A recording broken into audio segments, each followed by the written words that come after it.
All right, let's jump right in. Today, we're going on a bit of a guided tour of a really unique digital publication out of Indonesia called Pelakita.id. We're going to unpack what makes it tick, what kind of stories it focuses on, and why.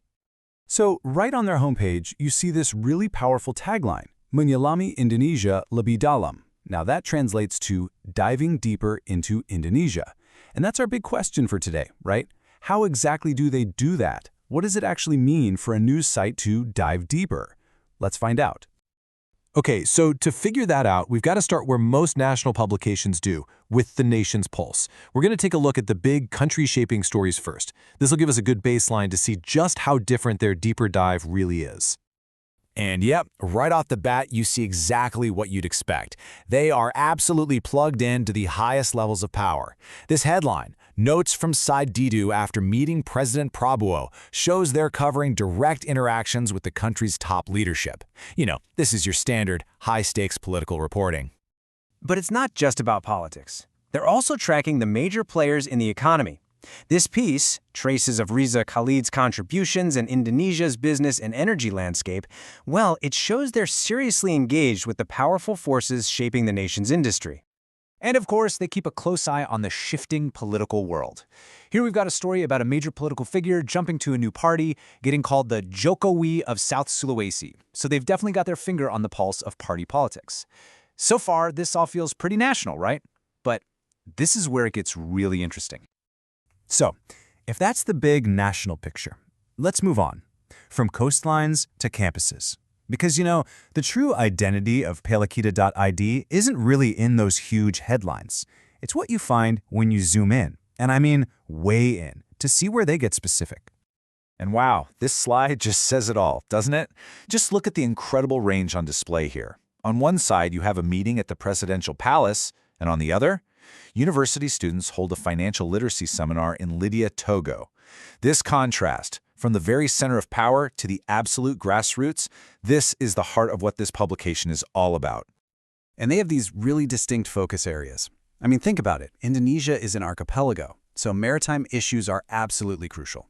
And Pelakita.id really leans into that, with headlines like Preventing Human Trafficking in the Fishery Sector. This isn't just news. It feels more like advocacy for a vital but often overlooked part of the country. So you have to be wondering, how are they even finding all these hyper-local stories? Well, a huge part of the answer is this key concept right here, Jurnalisme Warga, or citizen journalism. The whole idea is that it's not about professional reporters just parachuting into a town. It's about empowering regular people to report on what's happening in their own communities. And this is what that looks like in practice. These aren't just random events. They are literally the building blocks of a community. You've got students working with a local bank, a workshop using technology to improve local government, a book club making sure women's voices are heard. Every single one is a story from the ground up, told by the people who are actually living it. And this focus on stories from the ground up, well, it brings us to our third section, the power of perspective. Because beyond just reporting what happened, Pelakita.id creates dedicated spaces for different voices, for personal stories, deep opinions, and cultural exploration. It's not just about what happened, but who's telling the story and why it matters to them. And here's the proof that this whole strategy is working. Just look at their most read categories. You'd think national politics would top the charts, right? Nope, doesn't even come close. Their audience is showing up for these deep dives. Tourism, citizen journalism, and maritime and fisheries. They're coming for the stories they just can't get anywhere else. For instance, take their persona section. This headline reads, The Story Behind Puang Mengga, Mirsalim Tahir's Memory of His Father. See? This isn't news in the traditional sense, it's pure narrative. It's a platform for these intimate, personal histories that really put a human face on the broader culture. And they also have a dedicated opinion, or opinion section. A piece like this one, a tribute called That Role Model Is Gone, shows that this space isn't just for political shouting matches. It's for reflection, for remembrance, and for community commentary. And finally, their Humaniora, or Humanities section, dives deep into culture and spirituality. An article like Guide to Practices and Prayers for the Night of Nisfu Shaban, this shows a real commitment to covering the cultural and religious fabric of daily life in Indonesia, which is something so often missed in the mainstream news cycle. Okay, so we've gone from national politics to hyperlocal events, from big business to personal stories.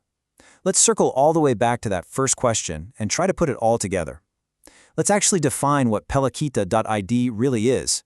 What do they mean when they say they're diving deeper into Indonesia?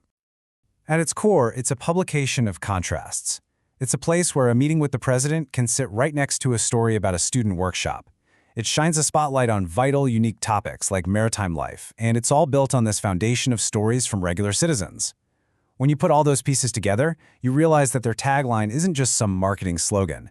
By weaving together the national and the local, the professional and the personal, they're giving us a genuinely deeper, more textured look at Indonesia. And, that really leaves us with a final thought. This model of Pelakita.id, especially its focus on citizen journalism, it kind of prompts a question for all of us, doesn't it? What are the important stories in your community, or your industry, or even in your own family that just aren't being told? What would a deeper dive into your world reveal?